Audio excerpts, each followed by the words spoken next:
This is a recording of the didactic portion of a workshop I recently gave on task managers, or how to manage your tasks before they manage you.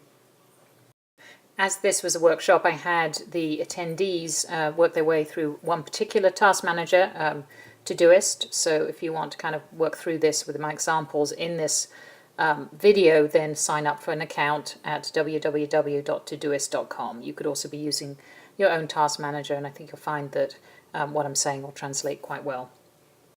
So my learning objectives of this workshop are for you to understand the concept of task management, to be able to identify what components of a task manager you particularly need, and start to be able to organize your own tasks and projects.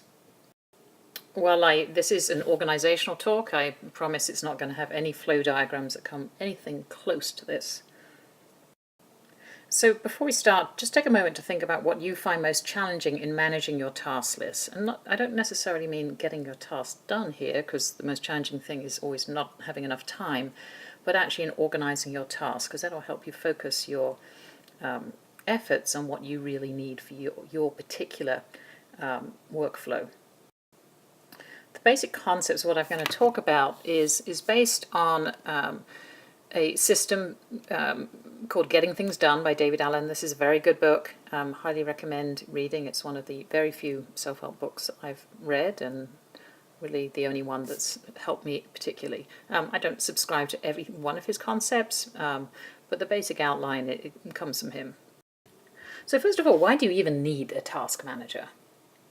Why isn't this kind of to-do list, this is one of my to-do lists from about 4 or 5 years ago that I happened to find when I was clearing a drawer out, why doesn't this task list work for you or work for most people?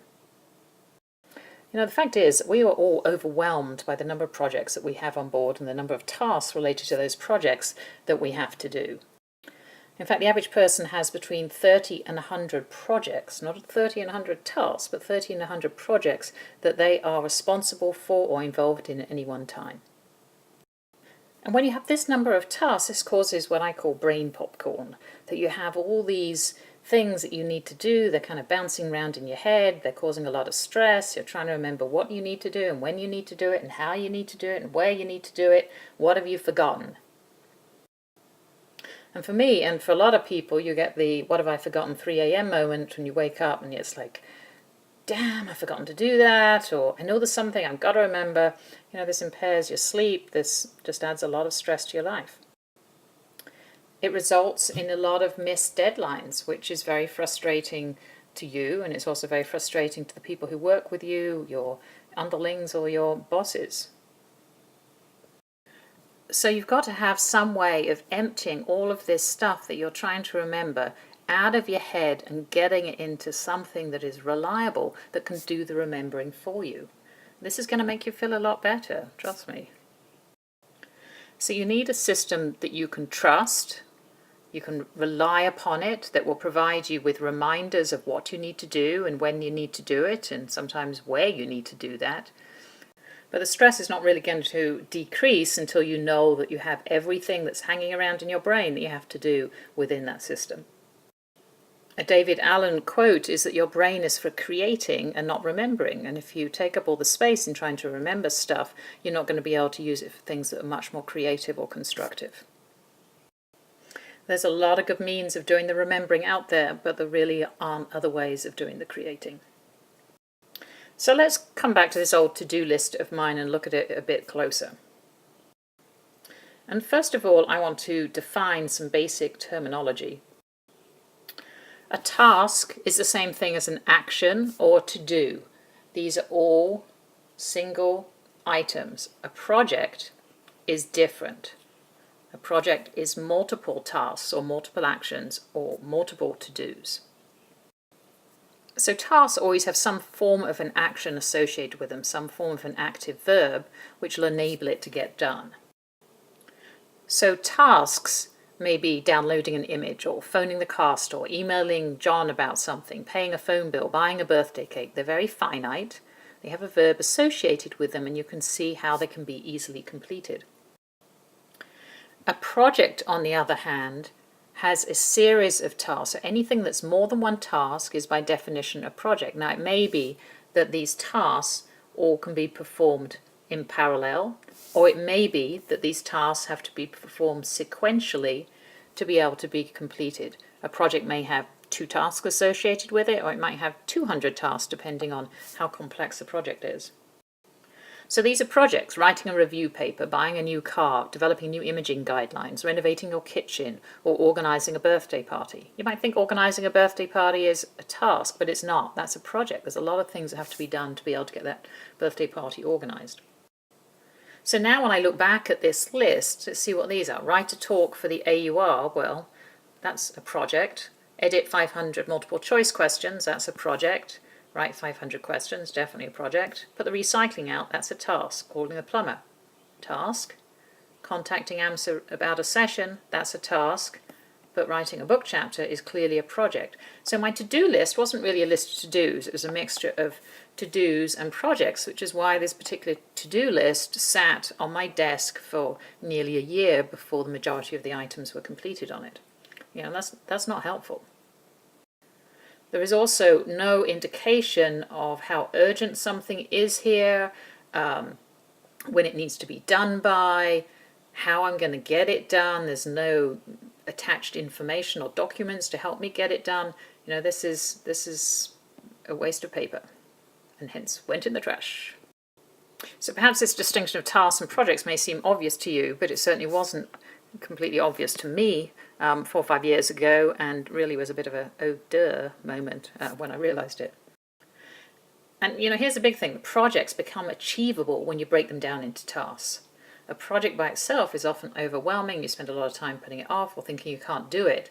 But when you start to break it down into these very discrete tasks, you can see how it can gradually be accomplished. And it's quite likely that many of those tasks associated with a big project are not something that you have to do, and you need to work out who they need to be delegated to. So there are many ways we can use to organize our tasks. Many people plaster their computers with post-it notes. This is not a good way. It's okay for sort of a quick thing to remind you to do later the day, or a little piece of information that's sitting there, or your passwords. But it's not a good means of organizing your tasks. Again, these things fall off, they curl up, they drop off. There's no order of how, when these things need to be done, what the priority is, and so on. An email is an exceedingly bad task manager. This is one of my colleagues' inboxes. So somewhere in those 7,500 unopened emails, there's a lot of tasks in there. There were many more emails that have also been opened. So somewhere within that inbox, there are a lot of tasks. There's nothing that says often in the subject header what needs to be done. It's embedded in the email. It doesn't say when it needs to be done, or how it needs to be done, or how urgent it is. And every time you're looking to find your task, you have to keep opening those emails and closing those emails. Once they're off the bottom of your screen, they're really out of your mind. I have another session I'm going to be doing on Inbox Zero. So there are options. There are paper-based options. I'm not going to talk about those because I frankly think in 2014 that's not our best option. And then there are many digital options. And these digital options work on different platforms, web-based, on smartphones, on tablets, on computers, and so on. And generally speaking, with all of the systems, they're synchronized together so you can access your tasks and put in tasks from any different platform. So having played with, used and rejected many task managers over the years, I've come up with what I feel are some real necessities for task managers and what are options.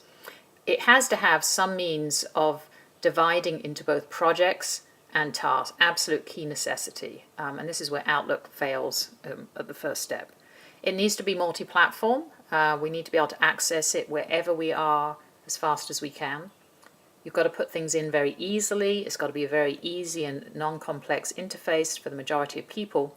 And I think it's really crucial that you can email your tasks to this particular task manager. So stuff that's in your email that really is a task, you can just drop it straight in or email it to the task manager. They all have different methods because this is one of the key ways you're going to reduce your inbox. It has to have some means of reminders or notifications. Some of them email them to you, some of them will come as a pop-up box, some of them will text to you, depending on what you prefer. You have to be able to set due dates and times, and you need some means of search filters so that you can look at what you need to do tomorrow, next week, as well as some other filters I'm going to show you later in the session. There are some other things which I think are more optional. For example, the ability to group projects together into areas of your life, such as work, home, national organizations, and so on. The ability to be able to share projects between your colleagues or your administrative assistants. Have something that is free or cheap. It's very nice, but none of these, to be honest, are particularly expensive. Some people like to have the ability to put start dates in or soft dates. So instead of saying something needs to be done by the 5th of July, I think I might start to have some time around then, and I need to want it to kind of pop up on my conscience. There are ways around this, but it is a nice thing. The ability to apply tags or labels that we'll talk about some more. And then to be able to include enclosures, notes, links to external information, documents, and so on. Again, these are optional things. You may really want them, but I don't think they're vital. And what it really comes out to is one size does not fit all. And a task manager that I really like might be one that you don't like. And you'd have to play around with a few really to decide what things you really need and you like and dislike. In my experience, none of them is perfect. There's always something that isn't quite right for you. But maybe nirvana is on the horizon.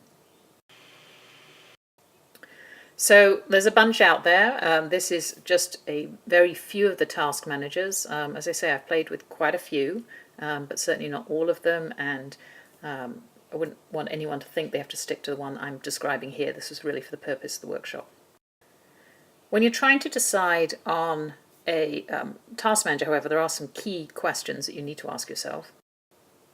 What platform or platforms do you want it to operate on? Do you want it to be available on your smartphone, your tablet, your Mac, your PC? Do you want it? Do you mind if it's only web-based? Do you want it to be available offline, and so on? Do you want to be able to share projects with your colleagues or your assistants and be able to delegate tasks with them, or members of your family for that matter? How computer literate are you? How comfortable are you with things that are a little bit more complex, that have a greater level of granular detail? Do you want something a very simple interface, or do you want more means to break tasks down and identify them a little bit more complex way, and you're comfortable with that sort of an interface? And the final thing is, are you more of a hippie? Are you pretty relaxed about this? You want more task organization, but you don't want to go into too much of a level of obsessive detail about it. Or perhaps you're more of a monk. Do you really like the ability to be able to break things down into a lot of detail and define your tasks more closely, be able to filter on them in a more granular level? I'm personally more of a monk, if you haven't guessed it by now, but most people fit somewhere in this range, and there really is a task manager that suits whatever your personality is. And do you like it? If you don't like it, you won't use it. And I think that's really important.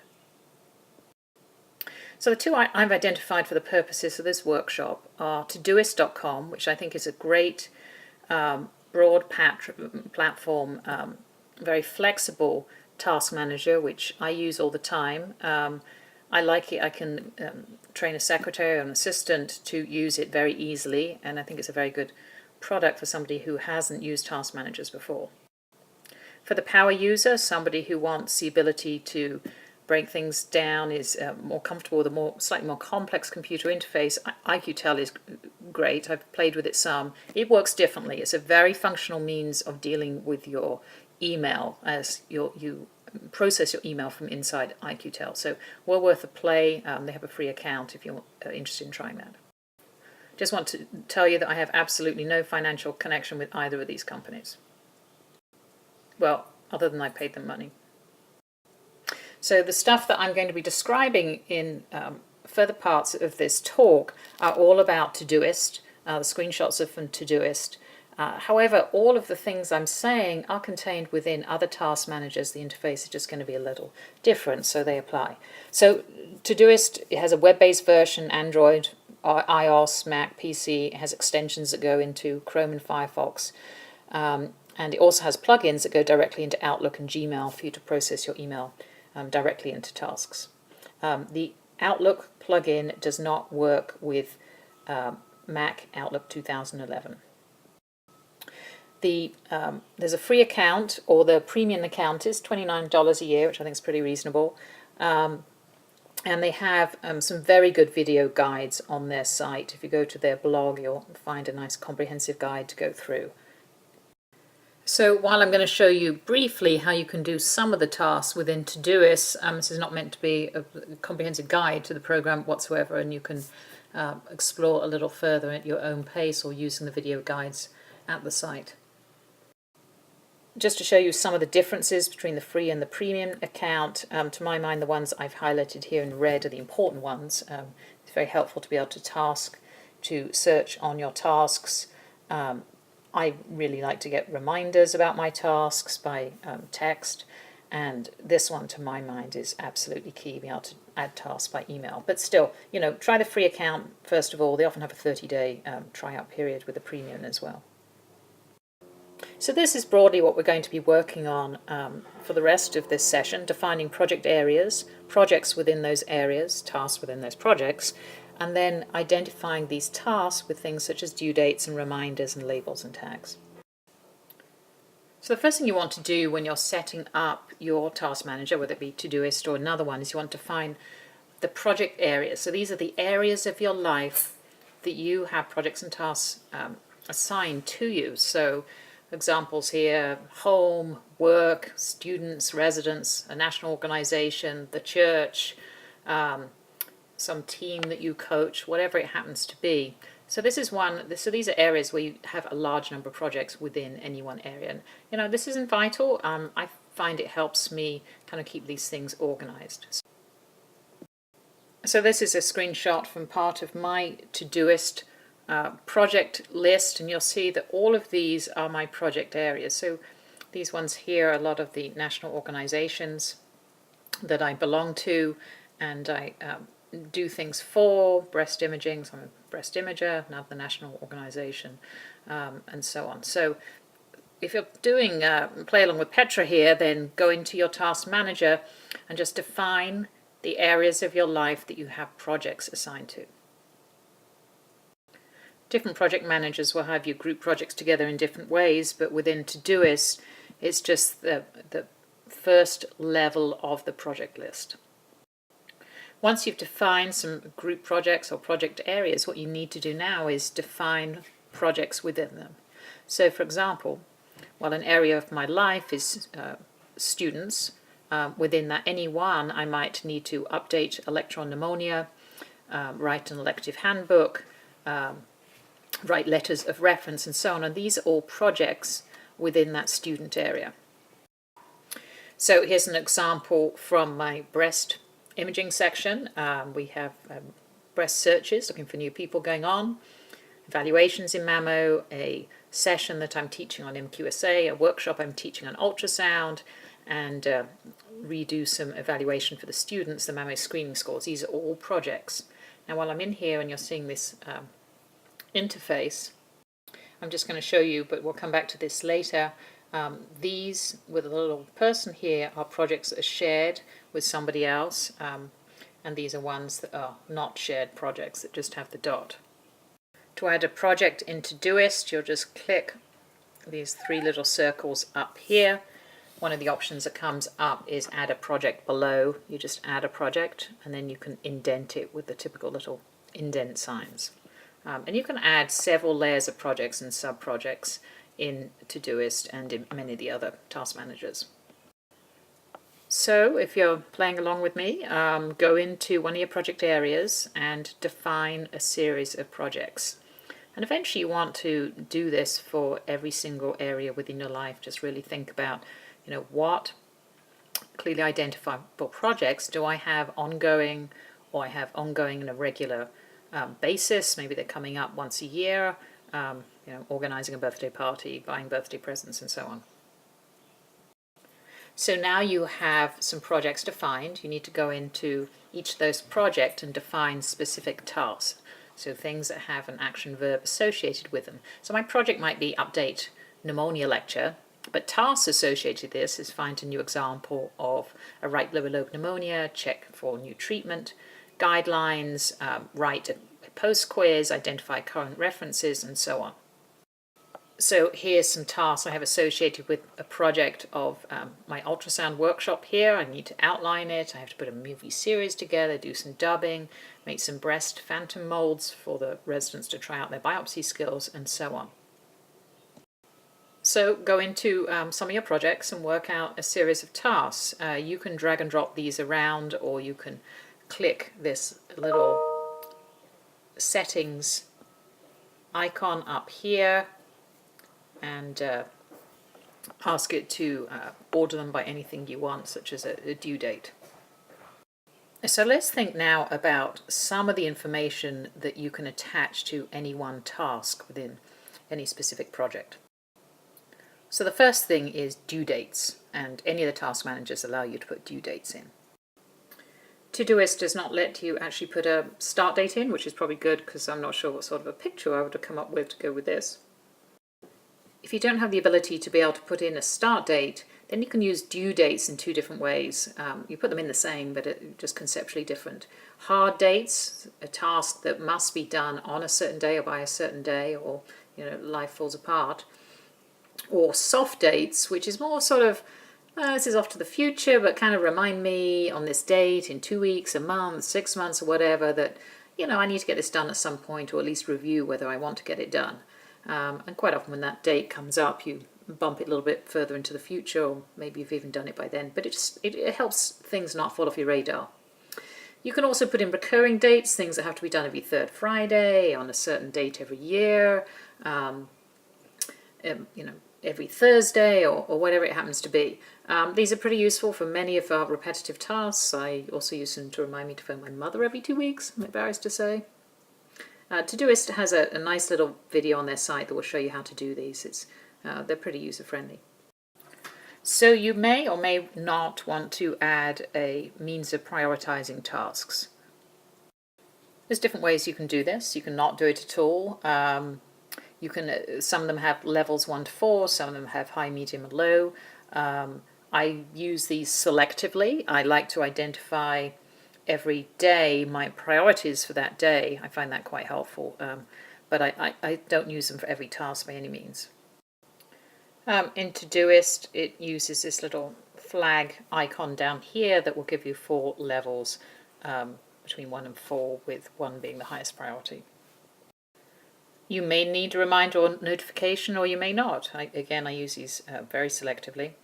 And you can set up in most programs how you get them. So it can just be some form of a badge or a pop-up on your screen, an email or a text. In many of the programs, including Todoist, you have a couple of options. You can have a reminder at a specific date and time, or you can have a reminder when you get to a specific location, such as when you get to the grocery shop or the drugstore, etc.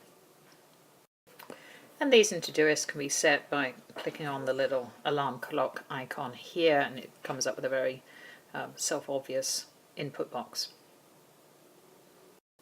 Now, you may be familiar with the concept of tagging or labeling from Instagram or YouTube or many of the image sites online, or Evernote, where you can apply these little bits of metadata effectively to any particular file or object or note or picture and so on. So what do you use these for? Well, you can use them as a form of organizing your data, organizing your tasks, but also you can use them for filtering or finding things that you need to do, where, when, how, and just to use your time very efficiently. I don't tag or label everything, but I do selectively, as I'll show you. So there are tags that can be used for context. This is something that David Allen does quite extensively. In other words, how or where are you going to be able to accomplish a task? So, for example, phone, email, errand, office, while traveling, or waiting for. I use these as this sort of limited list of context tags. It's nice to be able to just hit the phone tag if you have a few minutes, and you can rattle off a bunch of phone calls or rattle off a bunch of emails on your day off. Look at errands that you need to get done, things you have to get done in the office. There are often things that I do very well when I'm sitting on a plane or sitting in a car, and I don't have, particularly if I don't have access to email. And then I do tag information I'm waiting for, that I can't act on that project until I have something back from somebody else or something I've delegated. And just being able to filter on a waiting for tag and chase a bunch of people every couple of weeks is really helpful for me. I'm sure it's really irritating to them. The second potential group of tags are people.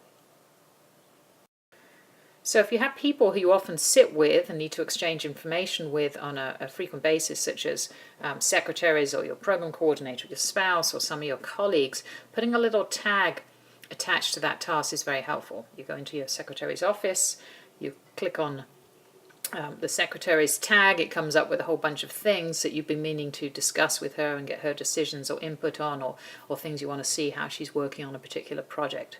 It saves a lot of this kind of, yeah, I know there was something else that I needed to talk to you about, but I can't remember what it was. A bit of an idiosyncrasy for me is I have some tags for mind states. I suspect this kind of shows my true monkness. So mind states, I sometimes put tags on some tasks for as creative things I really, some mornings you just kind of get up, you've got a lot of energy, it's the time to focus on something like this. I have some tags for brain dead, which are, I get home and I'm tired and I've just got to get something done, but something that doesn't require a lot of mental effort, and I want to watch a movie while I do it. Sometimes I tag things that are going to be fun to do, and I need to kind of get something done, but something that's actually quite enjoyable. And you may or may not like to have a series of tags or labels that allow you to define how much time it might take you to do a task. Again, I use these extremely selectively. For example, breaking it down to these kind of time periods, I tend to find out of these, having some 5-minute tasks that I can just get done very easily in a short period of time is helpful. One more tag that you might want to consider putting onto your tasks is the next action tag.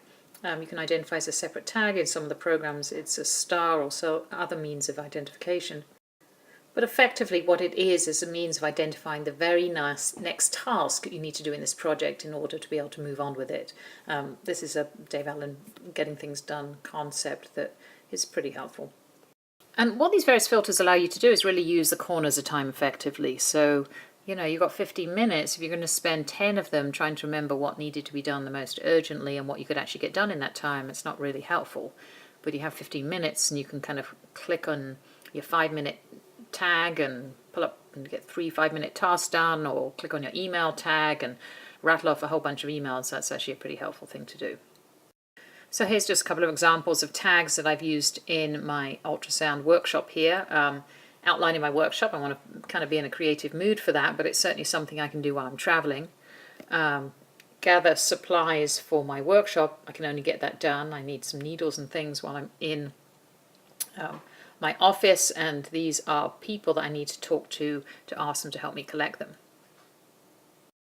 In Todoist, to add these labels, they're called tags in other systems. You click on labels and then you can put in your list of labels down here. And then when you're in any particular task, you can either add multiple labels. You can have as many labels as you want associated with any task by clicking the little @ sign down here, or within the text of your task, if you type @ and then the name of the label or labels, it will add each of these. As I said before, the ability to be able to send your emails straight to your task manager is really, really helpful.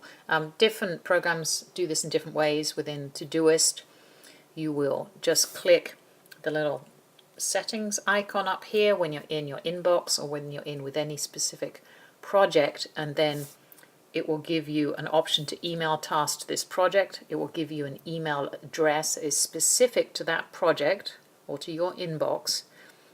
Put that into your contact manager with task list or task inbox as the name of it, and then you can just type that in the CC field or the forward field, or I often just blind CC a reply to somebody to my task list. It goes off into my email. So it goes off in my email to my task list, and then I delete it out of my email. The entire contents of that email, including any enclosures and any text within it, will be within your task list. The subject header will be the name of the task, and you can edit it later if you want. I work with a lot of different people, and I have several different assistants who work with me in different areas. So I like to share projects.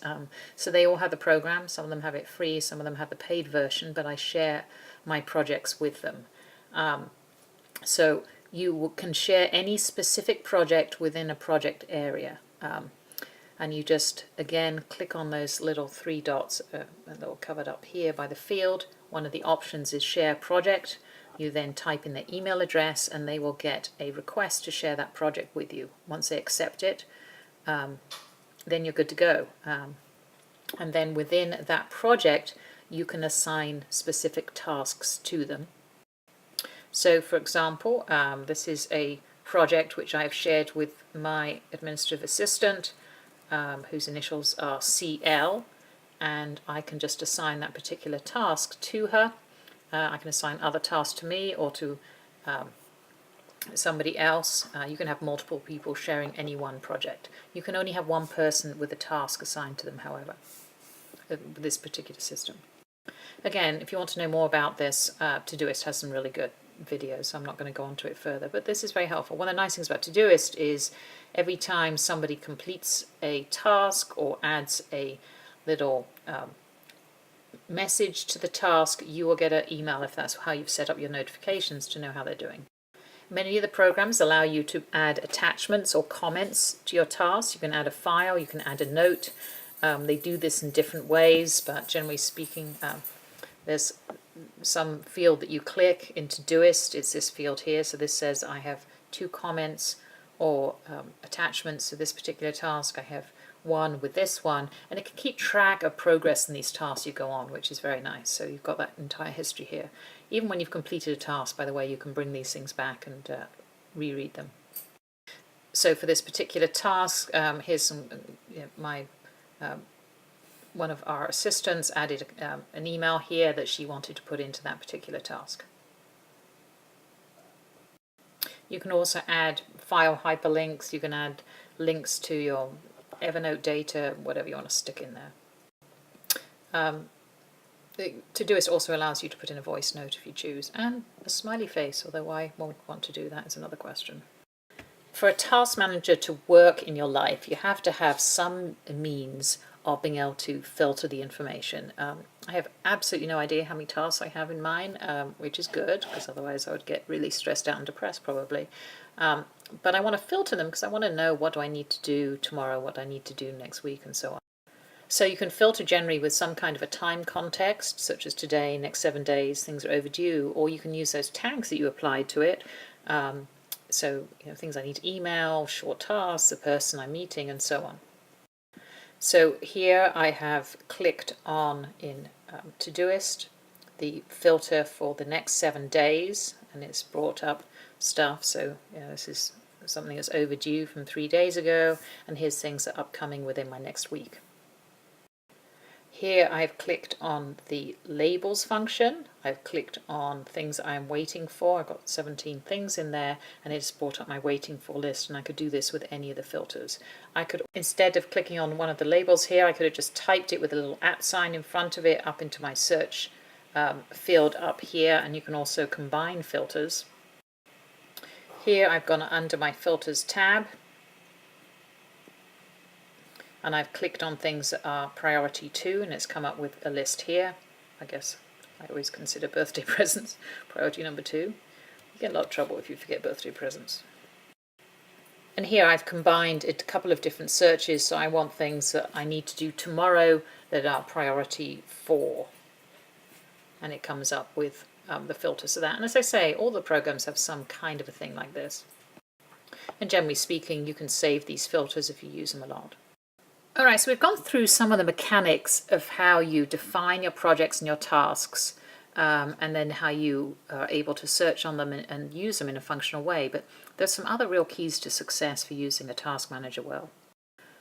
The first is you need to be able to capture your tasks as soon as you can. I mean, unless you have a lot better memory than me, which you probably do, when you think of something, it's gone out of your head within the next 2 minutes. So The moment you think you have to do something, you need to be able to capture it. You need to be able to stick it into the system using your smartphone or your iPad or your computer, or emailing the task out of your email. If you've got time, you can sit and put the due dates in and all the other tags and this and put it in the right project. But if you haven't, just hit the plus button and bung it in the inbox and come back and add the other stuff when you have time. The other key component is you have to review your projects and your tasks. And this is the painful bit about task management in a way. Every day, you need to look at the tasks that are due that day, that pop up under your filter, and when you realize, it's a bit closer to time and you really haven't got a hope of getting half of those things done, then just, move them to a more realistic time. About every week, look at your inbox, which generally speaking, most of your emails have ended up there that you've sent into the tasks and things you've quick added, add some dates, put them in projects, add labels, and so on. I try to do this usually on a Sunday, and I also at the same time I review my next week's tasks and move them or add them or delete them as necessary. And then this is important, albeit painful. Really, at least every month, Dave Allen says every week, but I'm a hell of doing that. You need to have a review of all of your projects and all of your tasks. And I do this in Todoist by going under the all tasks filter, and I can scan down it, but it takes me a good hour or two to get it done. Look at all of the projects you have in your life and say, well, do I need to add something here? Oh yeah, I've forgotten that was due. Move the due dates, look at stuff that's kind of up and coming, mark things completed, and so on. And this needs to become a habit, like any other habit in your life. You will feel a lot better for this. I know when I'm getting a little bit extra stressed, it's usually because I haven't reviewed my tasks for a long time and I don't know what's out there. You're less stressed by knowing at least what you have to do, even if it's overwhelming, than not knowing what you have to do. So in summary, you need to find a system that works for you. Everyone's going to be different. I've shown you one, just kind of you get the idea of it, but don't feel that you have to use that particular system. You do need to divide projects into achievable tasks and then label them in a way that works for you. And I can't emphasize how important it is to get your tasks out of your email. Just a quick reminder of how this structure breaks down. As I say, this is the only flow diagram you have, but it's not too bad. You need to define your project areas, projects within each area, tasks within those projects, and then identify things like due dates and reminders and labels and tags as appropriate for those tasks. And review regularly is absolute key to the success of this system. So when I've talked to a lot of people about this, and I've taught a lot of people how to do task managers, and this is often something I hear, I don't have time to do this. I don't have time to learn a system. I don't have time to organize my tasks, use a task manager. And what I say to people when they say this is that you really don't have time not to do this. We're all busy, and this is going to make you less busy. It's going to use your time more efficiently. It's going to stop all those whiffs going on in your head and the brain popcorn, and it's going to help you not miss the deadlines. And coming back again to David Allen, your mind is for creating, not for holding random bits of data. So give it a go. Set some time apart, take a weekend day or a half day and just empty your brain. Just try and get out every project and then every task within every project that you're kind of holding in there. All right, and now I'll go and take my lithium. Thank you. I'm just leaving here a quick review of some of the task managers that are available. You can certainly find others if you just do a Google on task manager review, but here's a few that I have actually played with a little bit more in depth.